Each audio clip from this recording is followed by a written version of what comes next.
everyone, and welcome. Today's SafeDev Talk edition is titled Software Supply Chains Under Pressure, with a clear focus on what 2025 taught us about malware and AI and what comes next.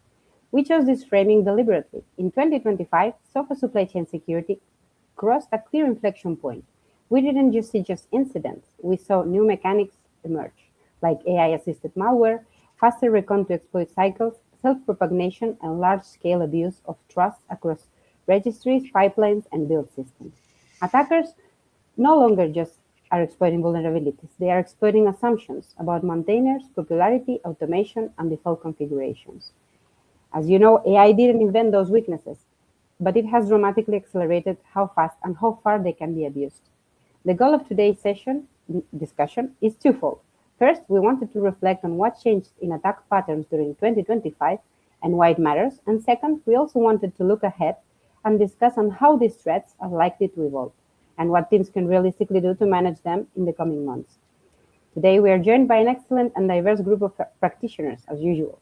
Let's start with Xygeni, OWASP Global Board Director and co-founder of Security of AI, who offers a community and ecosystem-level perspective on trust, standards, and systemic risk. Leon Johnson, offensive security and privacy lead at TikTok, who brings an attacker-informed view on how AI is changing exploitation and trust boundaries. Jonathan Fernandez, DISO at ThoughtWorks, with deep experience bringing security strategy, engineering, reality, and organizational risk. And last but not least, Luis Rodriguez, our CTO here at Xygeni, who specializes in software supply chain risk, dependency analysis, and continuous security at development speed. Thank you all for being here. To set the stage, let's start with 2025.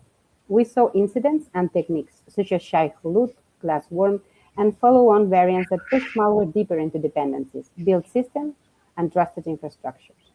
To kick things off, I will leave you with the following question. Which software supply chain incident or attack pattern in 2025 concerned you the most, and what did it reveal about assumptions we were still getting wrong? I will step back now and let you enjoy this conversation. See you shortly. Okay, someone would like to break the ice? I can go first. Yeah. Okay. I think the Shy-Hulud, the version 2, I think is very creative and innovative, right? I mean, the fact that it works even pre-install, you don't even need to have the installation work or succeed, and it works there. And it also uses GitHub Actions, as in to register compromised machine as a self-hosted runner, and on top of it, it has like a dead man switch where you can completely wipe away the data. I think the combination of all of these things, which makes it like an persistent threat and not like an episodic thing, I think that's what makes it dangerous. And I believe this is something that we need to be concerned about. These are my thoughts. Obviously, there's a complete pattern on Glassworm and all of that, so I'll let you talk about that, what you think about that.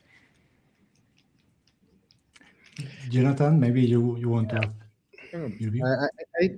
I must agree, right? Shy-Hulud was probably the most important event of the year, not only for the consequences, but also for how many things we learn, how changed the way we understand now what we are doing as in the companies that are dedicated to develop software. For example, now we consider developer endpoints critical infrastructure, right? We are changing our way of seeing these machines, and for me, for example, I think that I consider them now like a build production servers, to be honest. Also, most of the companies, we were relying too much in multi-factor authentication, and we see that it's great to have multi-factor authentication, but also these kind of things can be circumvented. And again, identity is one of the problems that we always have, and it's always have. Okay, we have now Atanas with. I think he was presented before, but the question that will rise for breaking the ice was which software supply chain incident or attack pattern in 2025 concerned you the most, and what did it reveal about assumptions we were still getting wrong? This is how you turn, Atanas, if you like. First of all, hi guys, and thanks for gathering here in this short talk. This is interesting question, and the answer could be different depending on the, of course, environment. For example, I'm mostly concerned with doing threat modeling sessions for different product lines, and what we are focused on is, of course, the new trendy things. For example, AI and its security, securing its pipelines, securing the processes, securing the different way the model should be deployed, or whatever patterning is used. So 2025 is straightforward an year for AI, and I think 2026 will be as well. Okay. Leo, now is your turn if you want. So I think for me, what is most interesting about the attacks that are happening is that there's a clear shift from attacking the users or the company specifically to attacking package managers in general. And so I think what we're seeing is the evolution.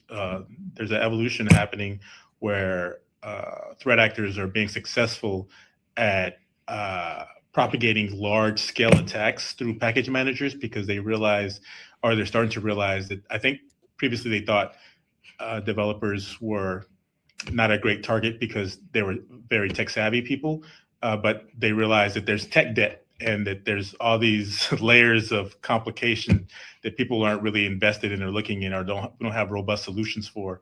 And then you add AI on top of that. And I think a lot of people think AI is going to sort of save us because it can do some sort of extra computing that we can't do as humans.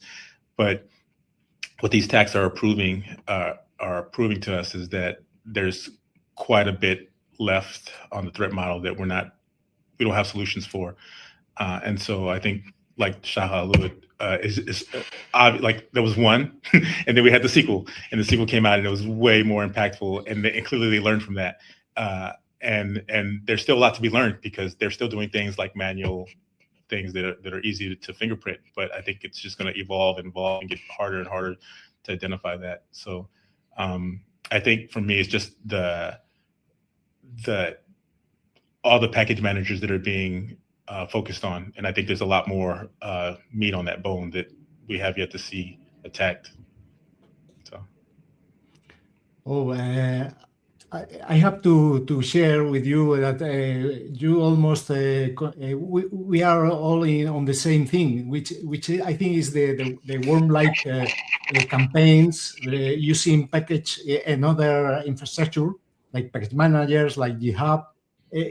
Abusing the open source infrastructure for the bad. I think this is the new trend to use self-propagating malware, using the very same protocols that are used in the open source infrastructure to propagate malware, to propagate malicious behavior. This is Xygeni is a worm. It's nothing new. But the techniques they used were quite different. And the target, Leon said that the target is now the developer. The developer is the weak link now in the infrastructure because obviously it's a vantage point. They have access to the package managers, to the GitHub to the repositories, to the registries. And from that vantage point, it's quite easy to expand an attack and gain a lot of accesses. And for example, secrets. For example, access to source code. Many relevant information is under the hands of the developers. So I think that this is a new trend. The developer. In the past, there were also some malicious packages that target security analysts. So we all are in the aim of the threat actors. No, I agree with you completely, Luis. I think supply chain attacks have always existed, right, from SolarWinds and all of that. And even with the packages, everything from typo squatting and all of that, it's just that AI is enabled to us, or rather the attackers, to be so much more creative with the attacks and achieve it in a much larger scale, I would say, yeah. And target really busy developers, yeah. So.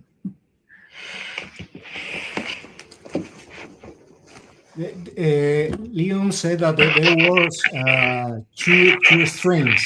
I think that some people, some analysts say that there are three different strains. Its attribution is quite difficult for that kind of campaigns, malicious threat actors campaigns. But my feeling is that they are different. Excuse me, Leon. I think you. I think one of them have very noisy video. Yeah. Some noise, background noise. Sorry. I think that attribution is not clear, but my feeling is that they are different groups that are sharing that name, 𝐧𝐬𝐤, for the propagation, but the techniques applied are a bit different. So my feeling is that they are different teams. Even in the second strain, there was a wiper that they removed in the third strain, the most recent one. So my feeling is that they are learning. They are trying to learn how to improve the success of the worm right now. Yeah, then they start implementing like Google Calendar invites, and so like the way they're propagating is evolving as well. So they're using our own infrastructure. You can see like how do you block Google Calendar from working in your environment, and now they're using blockchain attacks as well, which might be a little bit more easily blockable right now, but in the future, depending on what Bitcoin or blockchain technology evolves to, that might not be so easy. Yeah, they are using the command and control infrastructure that is not easy to take down. You cannot take down the blockchain. You cannot take down Google Calendar. So they are trying to leverage that pieces for their command and control infrastructure. And this is very clever. You cannot take down Google Calendar. Well, with every iteration, they're learning too. So they're getting smart on it. I think one of the points that I consider important is that now they are attacking developers, but at the same time, what we consider a developer is changing a little bit. And we are seeing other departments inside the companies, like marketing, people, procurement, creating their own agents to get some help in a daily basis, and based or by coding and creating their own tools. We are seeing a raise in the AI adoption. Yeah, AI shadow. But we still are not good making these people accountable, so they have the same obligation, let's say, the same accountability that developers, right? So these are also people that will be easier to attack successfully. I think, I mean, I agree with you, Jonathan, in the sense that it's easier to attack us because there's some sort of an asymmetry in terms of adoption, right? People say it supports both sides, both the defenders and the attackers. But the problem with defenders is that even if you really want to do something with AI for security, people are drowning with false positive and constant alerts and all of that, right? And it's important to have a human in the loop, right? That's part of the design. Even security by design says human in the loop is important. But when an attacker is able to execute attacks in terms of milliseconds, and a defender has a human in the loop that is required to defend the system, that's where we fail, right? So what is called out as security sometimes is becoming a blocker. So even if you know how to defend, even if you want to defend, that's where I believe the asymmetry comes from, and why the imbalance of how the attackers are able to get the better of us happens. It's probably one of the things, yes. And maybe a lot of people still need to understand AI security. That's another aspect to it, more education and all of these things. Yeah. It's interesting what you mentioned, because on September, more or less at the same time where Cy-Hulud was activated, there was a report from Anthropic, the makers of Cloud Code, for example, and they detected a very complex attack that tried to use the LLM and the agent-based code assistants to orchestrate an attack. So they gain some sort of 90% of automation in all the stages of the attack, from recognize to analysis of the exfiltrated information, and all of them was the human interaction was minimal, only a 10% selection of targets and deciding if a particular tool should be run for attacking a victim, a potential victim. So I think that this is also a new trend. Probably this is I think the attribution again, it was some sort of Chinese state-backed group, but obviously it's something that we will see again and again in the future. As someone who uses Cloud Code significantly to break things and hack things, I can say that paper seemed to be in its infancy. Like it worked, and what they do, there was a lot of it was very clumsy. Let's say that. So that attack was successful, but there's going to, I think, in a year's time, those types of attacks are going to be way more prevalent and way more sophisticated and just more successful than we're currently seeing, unless there's change or some other. Yeah, I think it's sort of Nevertheless, I think it sort of proves the point that it's much easier to use AI for attacks than actually use it for defending it. I think there's really a lot of work we need to do to, ensure that there's human in the loop as well as defend it right and in milliseconds. Yeah, so there's some sort of a problem statement that we have that we need to solve, to have automated SOCs and all of these things to prevent AI-enabled malwares. For me, one point is that the Anthropic recognized that it was so easy to jailbreak the security limitations that the LLM model had, simply by saying, okay, let's play the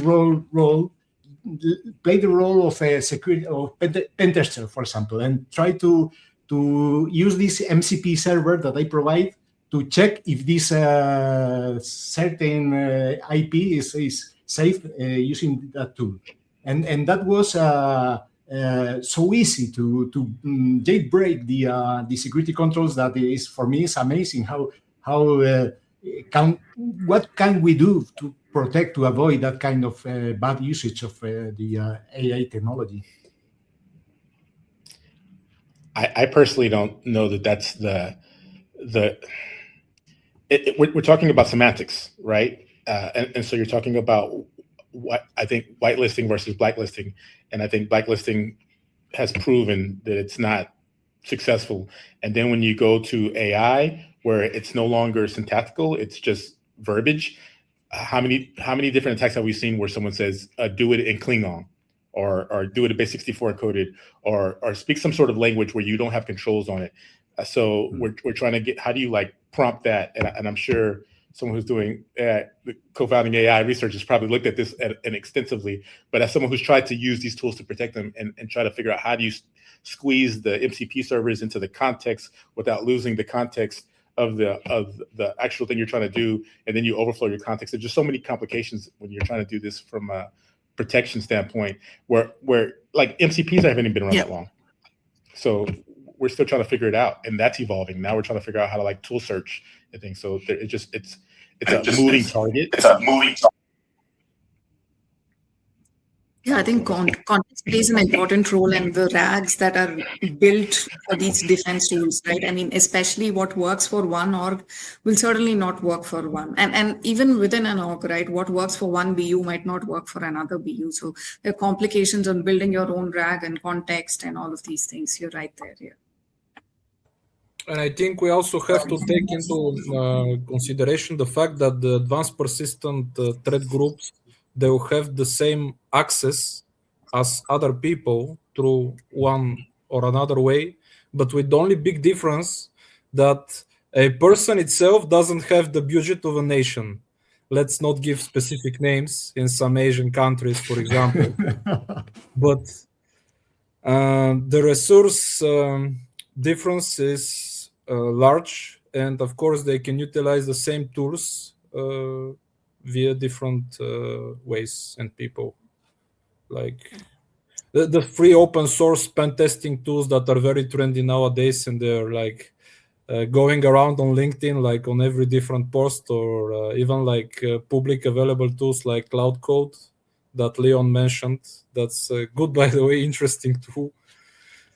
But it could be used in a very destructive way. So I think it's, in the end, it's like administrative restrictions and stronger laws to make sure that both on international scene things are made like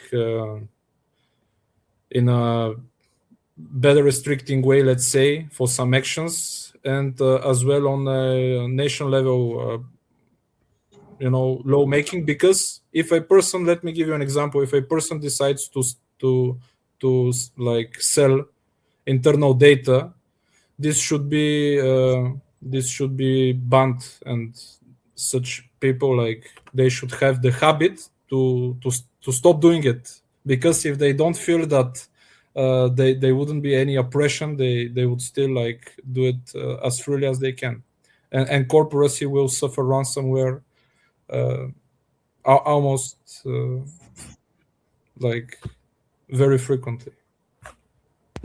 As you Yeah, mentioned, so it has to be a combination of people awareness and policy plus technological controls, right? I think all three of them need to come together. Yeah, and even governments plus industry and academia, all of them come together with research and solutions. I think then it's something, I think that'll speeden up solutions on how to address these problems. Because as far as I understand, the problem statement now is that AI is no longer just being used as a coding assistant for malware, right? When it came out, that's what we all spoke about and said that now AI can be malware can be developed using AI. But with 𝐻𝐼, it was very obvious that it was not something that they just developed using AI. It was, they used AI to understand the repo structures. They were able to understand the high value insertion points and also deliver payloads, right? So it was everything that required thinking and action and hard work. All of that was taken care by AI, right? Not just the coding assistant. So it's a bigger problem than we think, and it means that the packages need to consider how they can ensure no external bots or AI codes are running against them. That's one of the technological solutions that they can think of.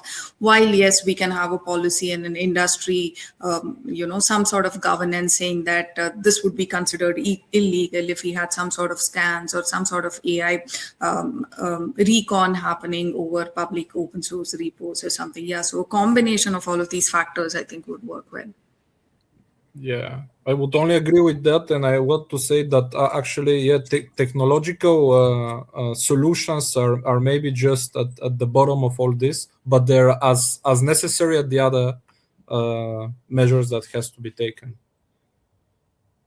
Yeah, in the end, the combination of all of them. Yeah, based on the context, it depends which one would have a higher priority or not. So, but you're right to an extent here. Yeah. It's clear that the bad guys are learning how to use appropriately the AI technology for the bad. And there is another attack in August. I think it was done with the NX build systems. It received the name of Singularity. Maybe you have heard about this. And the interesting point in that campaign is that they abused the AI command line tools. For example, they mentioned 𝐶ode, I think Q and other tools that developers have installed locally to perform a recognize, to check which are the sensitive files that are in the developer workstation, which is another creative way of using the AI technology for the bad. I think that we all are learning how to get the most from AI, from the defensive point and from the offensive as well. Yeah, another problem that you have is these tools are like daily evolving. So the capabilities of these tools, I feel like every day I have to keep up with the news, and I'm like, oh, we have a browser extension now. I can use this. Oh, now there's like a DevTools extension for Gemini. And so if you gain access to those tools, you can enable that functionality, and now your attack surface is just increased, or people that are using the tools aren't up on the latest and greatest of what's happened, because it's moving at a pace that I think is just difficult to keep up with. And when you're talking about an organization that has like you have to submit something to gain access to something, and Browser extensions is a good example. I did read a lot about data exfiltration using browser extensions for when using ChatGPT and all of these things. So yeah, so that's one of the things, not just packages. And I haven't seen a whole lot of like prompt injection attacks happening from that standpoint. I think that's on the horizon as well, because as you start giving autonomous agents access to browse the internet, I've seen once or twice where I'm like on LinkedIn and I see someone's profile and they'll have some sort of text and it's like agent specific text. So people are even in jest are putting things in their profiles, or the things that these agents are crawling to sort of try to inject functionality into that. And that's not even malicious. So who knows where that's going to end up at. Yeah. So I would think that when threat modeling something, right, so you would have to consider your automation workflow too, right? That's something that needs to be reviewed. Traditionally, a lot of people just did threat modeling for a specific given product or a system. Right?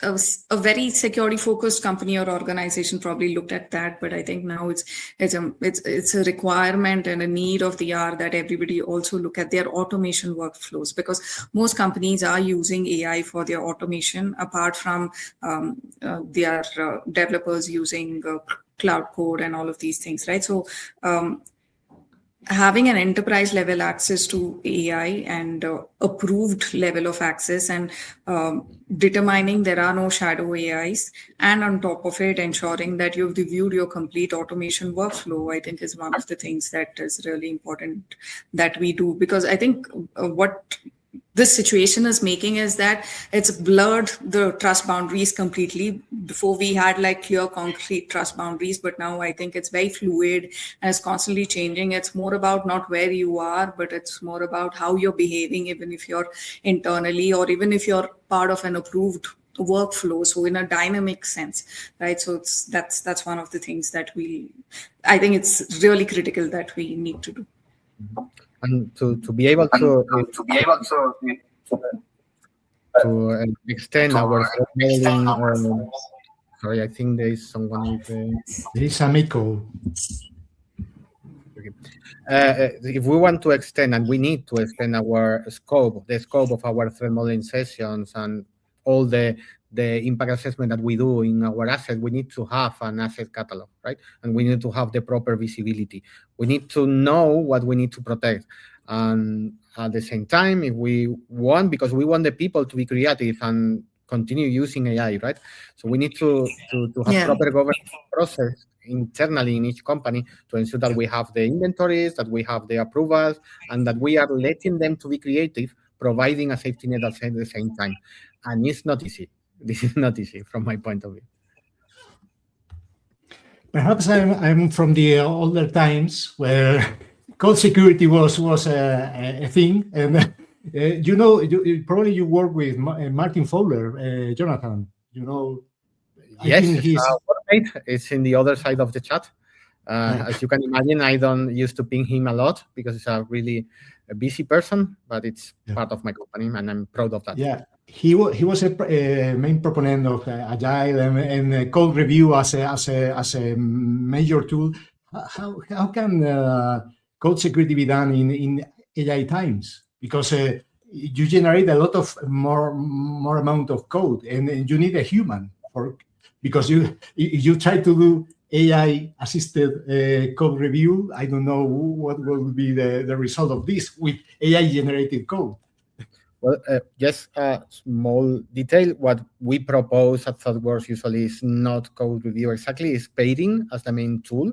So we think having two persons working together will speed up things. We will introduce less bugs into the code that will not end in production, and because of switching less security and testing, we will end advancing at a safe pace, let's say, using two developers instead of one, right? And you can rotate the pairs, and it's a really, really interesting exercise. In terms of how to use AI to review code, we really, really think at ThoughtWorks that having a human in the loop, it's necessary and it's responsible, right? And we need to be early adopters of the technology, but at the same time, we need to be responsible and we need to be accountable of the code that we produce. So in using AI as a tool to discover to discover how to create the problems of the code is amazing. To understand the code that we maybe inherit from another company or from this legacy code that comes without a proper testing suite. This is amazing thing that we can use and we should be using with AI. But at the same time, a human in the loop, for us, it's mandatory. I think I would do it this way, right? I mean, I would let AI coding assistants write code for me because obviously, like you said, time to market is important for me. I don't want to fall behind my competitors. I would let that happen, but I would have a PR gating, right? It can't go and merge right away. So there has to be a human in the loop who reviews the PR and approves it and goes ahead. So I think that's the route that I would take to keep a balance of both of these things. Also, I think that some kind of assessment needs to be done previously the development of an application to understand what are the data that we are going to manage, what are the risks, and we can relax some of the norms or some of the controls if we are not managing really sensible data, right? Or we are dealing with public information. So if we are dealing completely with public information, we can let AI to generate code in a more quicker way and less review it, less under review. But as soon as we need to deal with any kind of PII, we are accountable for any kind of vulnerability of the platform we are creating, and we need to have this person reviewing a PR or working together with the AI engine. Okay. So there is some opportunity for hope with code reviews. Some would argue, Jonathan, that it's not very efficient that you're generating AI code and sitting and reviewing it, right? So so that's Exactly. So it's not about reviewing everything. It's about finding the trade-off, some controls, and accepting the risk that you want to accept depending on the situation, right? Yeah, I think this is where governance in an organization comes into picture, right? You have a standard policy as to which security controls are important or even privacy controls are important. I think these controls are something where you can dive deeper and, double click and take a look at, and not every single line, right? Then the whole point of using AI assistants is lost. One thing that we can... Sorry, Leo. I was going to say, I think one of the main issues, at least for me, is that when you introduce AI, you introduce variance. And when you're talking about security, as someone who's done this like my whole life, that variance has always been there. There's always been false positives. There's always been false negatives. But the question is that what's an acceptable level? And that at that point, how do you adjust for that variance? And so when you have it trying to do things, so like, for instance, I wrote a tool that would identify GraphQL and it was just massive graphs that I found a vulnerability. It took me like 2 days to find. And so I wrote this tool that would go through that graph and it would identify the vulnerability in like 5 minutes. And I was like, hurrah, huzzah, AI is the savior. It's going to solve it's going to find all the bugs. And then I read it again. I read it 10 times and it found it 8 times. And I was like, why are you lying to me the 2 times? And so the question is when you have that at mass scale and critical mass, when it's going, then you have like a 2%, variance that's going to get by. And then at what point do you have the human in the loop that can identify that? And that's for me attacking things. So if I'm trying to defend things, there's again that variance that you need to sort of account for, which I think traditional code's been the best solution for that. But traditional code can't account for all the variance that you see. So that's how you introduce AI. But yeah, I don't know. I'm just thinking out loud here. Sorry. I don't know what the solution is. I definitely know that there needs to be a human in the loop. But at what's the dial up? What's the configuration that you get? That seems to be the most beneficial. Like when we use AI to generate, say, threat modeling results or anything, right? We have a level of acceptance, right? The confidence rating. So that's what we call it. So maybe that's one thing that we can configure or set or find a way to work with, even for the code that's developed and in whichever fashion they're using, right? So that's something that should be. I definitely think there needs to be some sort of wording that's indicative that there's a confidence level here, because I think that was the first thing that got everybody in trouble. We started using AI and AI did something amazing and we're all like, oh my God, this is amazing. And then you just threw all your work at it and then it started doing all kinds of, you're like, whoa, this is horrible. And so I feel like those people that are on the cutting edge of AI all have this experience. We all think, oh, this is going to do everything. And then you try it and then you get in trouble and then you're like, okay. I need to figure out at what point can I trust you versus not trust you. And so I think for people who are not on the cutting edge of AI need to understand that. And so they don't, like you hear about the attorney who got in trouble because he used AI and cited case law that didn't exist and he didn't do his due diligence to find it. I think that sort of scenario will happen in every aspect of AI's introduction, as long if the human in the loop is not doing the due diligence of reviewing what it's putting out until we get this solution. I just want to add the fact that the hallucination of AI through the years, at least what I've managed to follow up, is becoming less and less. Like, for example, latest versions of, let's say, Gemini as a model, way better. Hallucination is almost like below 5%, let's say, like a very generic statement maybe. I don't know if it's fully correct, but at least that's my observation with my prompts. I don't know for other people. No, I think it would depend on the context, yeah. But they're definitely using the tools to facilitate their knowledge, right? Almost all AIs have some sort of web search now that they can sort of correlate with, which I think helps mitigate that. I have the same bipolar feeling with AI. Sometimes it's amazing what they can infer from a raw prompt, but other ways the intelligence of that thing is like a junior developer, for example, when coding. So I think that we are seeing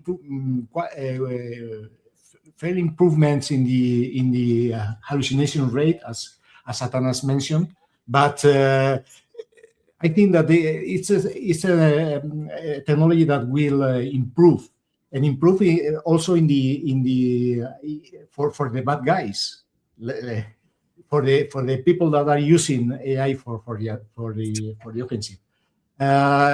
One question I have for all of you is, what was the reaction for the new threats? I mentioned the worms and the AI backed offensive actions.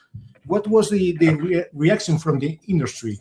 If there is something that we can call industry in the present, how different organizations reacted to the worm threat? I don't know if you have some experiences on that.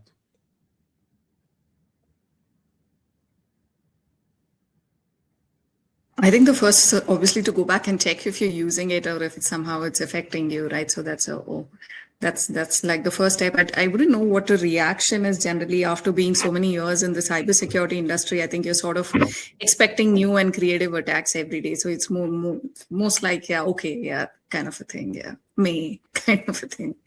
I can mention what did NPM. NPM reacted almost immediately to the 𝐬𝐤𝐬𝐲 worm, and they, for example, made disable the classical tokens that were not expiring, and they replaced it in favor of granular tokens with a weak lifetime. And they also push forward for trusted publishing, which is OIDC based and is safer, but it's harder for developers. I mean, in an automated where you don't have a user for MFA, for second factor authentication, and you need to do something more automated.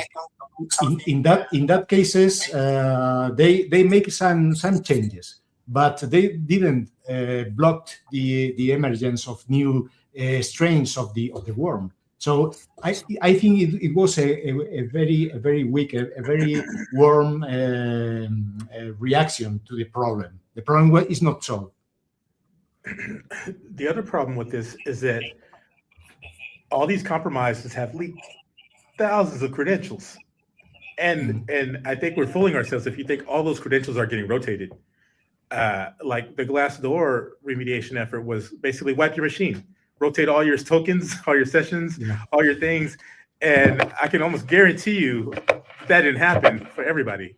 And so the question is what's going to happen with all these previously compromised information? I feel like there's something, I feel like people are gearing up for something. There's going to be something that's going to be a little bit more, they're learning from these attacks. They're figuring out what's working, and the remediation efforts, we're still like scratching our heads, like, how do we fix this? And meanwhile, they're gaining more credentials. Their war chest is getting bigger. They have more access now. They have more attack vector now. It reminds me of when I was doing internal assessments in like Active Directory, where people would be like, oh, I saw you do that.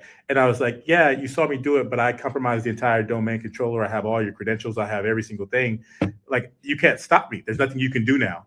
You know, and they're like, well, I saw you. And I'm like, congratulations. What are you going to do now, though? You know, and it's like, I saw you. And I'm like, here's your cookie.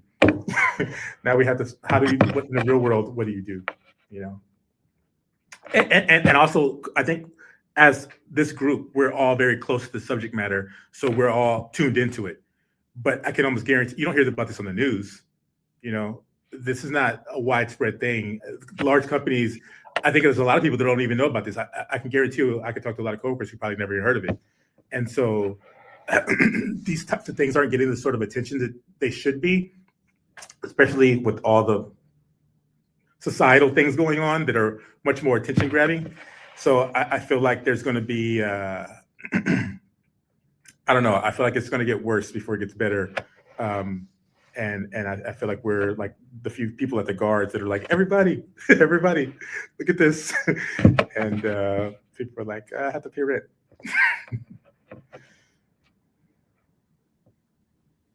In a positive note, right? Some of the companies that I saw, how they reacted to 𝐬𝐤𝐬𝐲, because they already went through Log4Shell, for example, and they experienced this pain in the past. So it's not the first time. Some of them, not all of them, but some of them, they already have some bill of materials. They already have some controls in place. Basically, they are prepared to fail, right? So they are prepared so they can react in a better way. Some of them already implemented security champion culture. So they have security champion in development team. So we, the InfoSec team or the security team in each company, we can reach to them really quick and brief them about how important the situation is and why the team needs to react really fast. That's the positive way, right? That sometimes we are more resilient and we can recover from the issue a little bit faster than it used to be in the past. As you are on the board of OWASP, so maybe you can tell us if what are the initiatives in the different projects in OWASP related to software supply chain. Yeah, I think when it comes to supply chain, the most important project I would say is the AI bomb.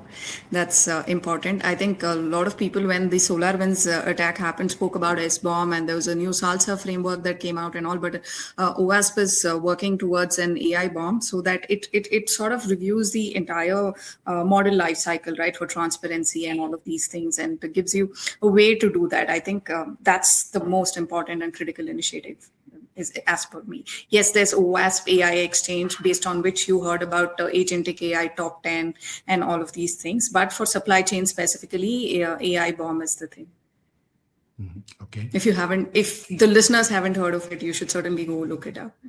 There is also the top 10 for LLM. Yeah, I watched it. Yes.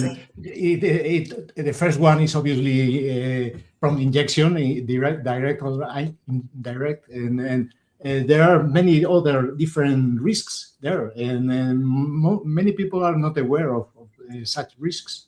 There is even I think the second one is the supply chain, or the supply chain risk for LLM, specific for LLM. Yeah.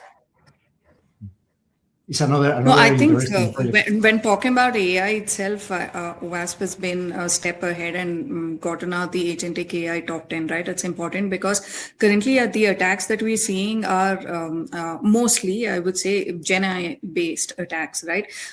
Going forward, the attacks itself are going to be more autonomous in nature, like the 2025 supply chain attacks. That was probably some cutting edge attack, I would say. So most attacks are going to move towards that pattern, and the volume is going to be so much more. So it's very important that when we start using agentic AI within our own systems or environments, that we align to those security best practices so that we are a step ahead too, right? One of the things that we can do outside of using AI bombs and everything. Just to help our audience, after everything we have discussed, what's the single assumption that about software supply chain security that teams must stop treating as true going into 2026? If someone wants to, I have my ideas, but.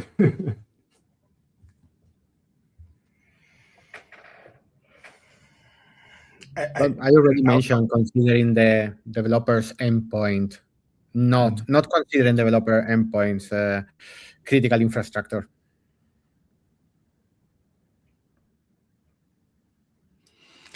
I have exactly the same. We thought that the developers are, well, people that are there with development software. The software, once the problem is that when the software is in production, not during development. The problem during development is a problem of preventing vulnerabilities gathering into the software, but not the developer workstation was never in danger, and now it's a clear target for the bad guys. So I think that this is one of the main assumptions that we have to change. I'll go more granular. An assumption that we shouldn't continue to have is that package ratings can be trusted, because I think previously we were like, oh, there's everyone's using this, so it must be safe. And it's like, it's popular, so let's use it. Yeah, exactly. Higher rating, so let's use it. Yeah, and I think a lot of organizations have to work on how they use GitHub Actions, right? I think it's a blind spot for most organizations. That's something that they really need to find a way. I mean, at least based on my experience, I've seen that GitHub themselves, or the company Microsoft can do better in terms of GitHub Actions, is what I think myself. Yeah. There are many vulnerabilities in the. Sorry, Atanas. Go on. No, it's fine. I was just pontificating how Microsoft always seems to be at the center. They always seem to have mass appeal, and they always end up being the target. we talked before. I talked before for the singularity attack, and this was the initial breach was done with using GitHub Actions, a vulnerability in GitHub Actions. It's well known, but the problem is that when you don't know and you are in charge of creating the workflow in GitHub, you can commit errors, and errors are paid hardly. Yeah, I think what with GitHub Actions, most people just pick it up from the marketplace. I think they trust it based on verified authors, and they think everything's good. And by verified author, they probably mean that, okay, it's even secure, and they just pick it up. That's the problem. So yeah, I think awareness is one of the things also that Overtrust needs to be is a problem all the time. Yeah. And I want to end up with some very generic statement, but at least my observation is that people outside of IT security, they still believe that technology is the biggest issue. But actually, humans, they're still most vulnerable. And this is widespread misinformation and assumption that people still, they have it. Yeah, They I know. can Yeah. understand So when I they say, are yeah, I the agree. Yeah. vulnerability. Not their all out. Yeah. They are the real vulnerability. They carry information 24/7, You're right. anywhere. Okay. And get them a drink and they give you all the information. Yeah. So For example, or more than one drink.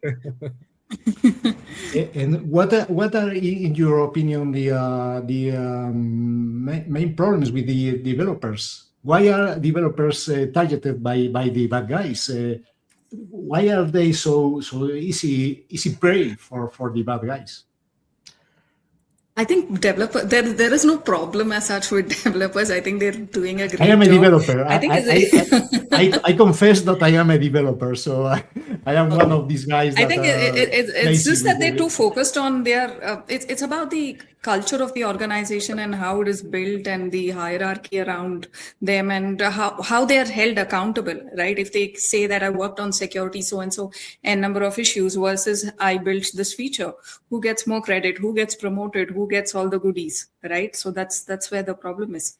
So they are expected to deliver on a feature on time and also align with security at the same time. Companies need to build that culture, need to have security champions, or rather have proper security engineers on your own team instead of relying on a central security team. So, a lot of things that you can do. I think the culture is the most important thing that needs to change.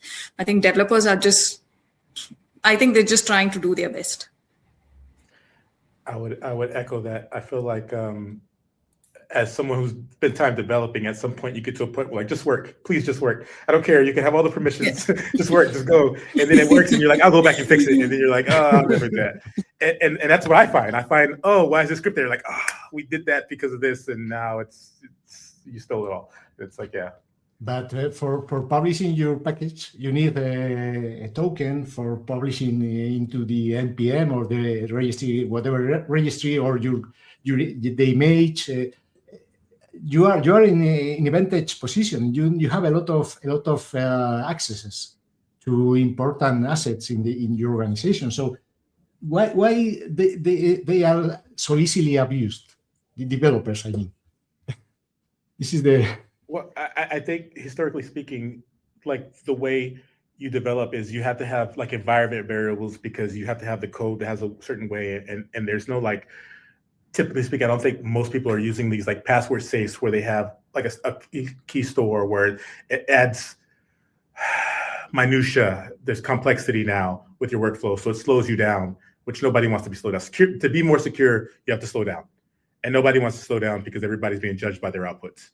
And so the incentives, as to mirror what she said, the incentives are not there. The incentives are for output, and so you're trying to make your life as easy as possible. And you overstep some things because you're like, how are they going to get me? I'm inside a VPN and I have all these things, and then you realize the package that you installed is the thing that I don't know. The enemy's inside the gates. You mentioned a really important point. We cannot most of the time tell other people that they need to slow down. Before we mentioned the time to market, how important it is. The moment the security people, we are perceived as blockers instead of enablers, people will stop trusting us, and we are going to lose visibility of what is happening. You're right. Yeah.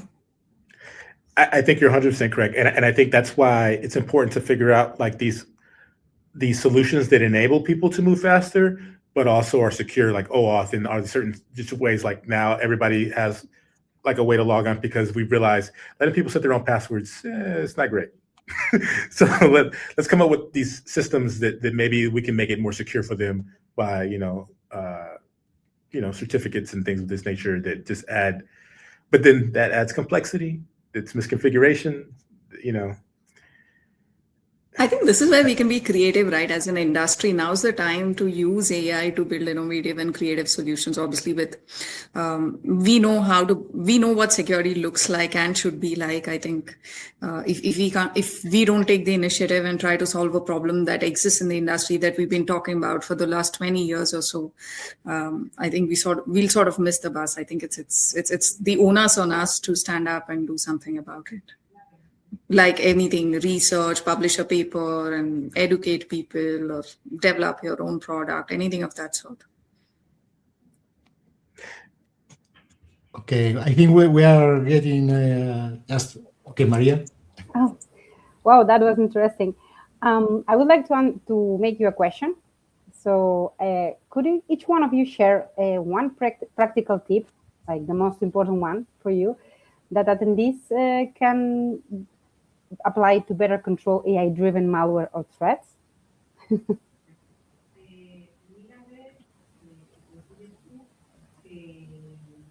I think have automated SOCs. Try to fix everything under 60 seconds. That's my bit. I don't know how you plan to do it, but please do it. Okay. My recommendation currently is just read. I know AI is speeding you up, but learn from it, read what it's doing, because as you do that, I think you learn how it works, you understand the limitations of it, you understand how it goes wrong. And I think it still speeds you up fast enough, but I think we need to keep pace with it to some level so we understand what we're doing here. So I would say just read the outputs, read, understanding more and trust, verify a lot more. I would say verify a lot more right now as things are evolving. Okay.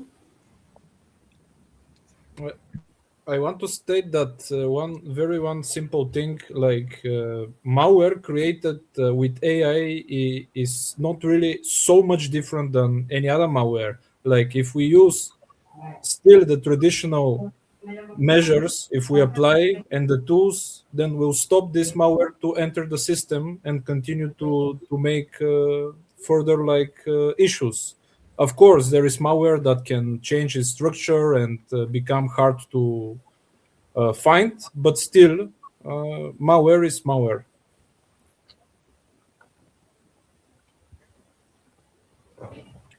Okay, Luis, I can Jonathan? make a suggestion for something I would like to change. Would be make people accountable for the software they are creating, right? No matter if they are developers in a traditional way or not. If you are building something, that's maybe it's an agent, maybe it's you are byte coding, whatever you build, you need to maintain it. So when you develop software, you are making the commitment that you are going to maintain this software, and you are being updated of any potential security flaws of this software, and you are going to patch it. My recommendation goes specifically for avoiding vulnerable code when you are using an AI coding assistant. And I think that the best is to take what others have think in depth. For example, the OpenSSF has a guide, the Security Focus Guide for AI Code Assistant Instructions, which contains some practical information on how to use, provide context to the AI coding assistant to generate code without many of the usual vulnerabilities. I think I will post this in the chat if you want to share with the attendants. But this is a simple resource that everyone can use to improve the coding, the security coding practices of the AI agent, which seems to be very, very low. Okay, thank you for that. That brings us to the end of today's SafeDev talk. Okay, so if there is one key takeaway from the discussion, is this: software supply chains are really under pressure, not just because attackers are increasing, but because trust is being exploited. We'd like to thank Leon, Jonathan, Ashwini, Atanas, and Luis for sharing their insights and practical perspectives. And thank you all for joining us today. If you have any remaining questions, we'll stay available in the comments, and we are happy to continue the conversation there. Please make sure to follow our LinkedIn and YouTube channels. We hope to see you again soon, and stay safe. Okay. It was a pleasure. Bye-bye. Bye. Bye-bye. Bye.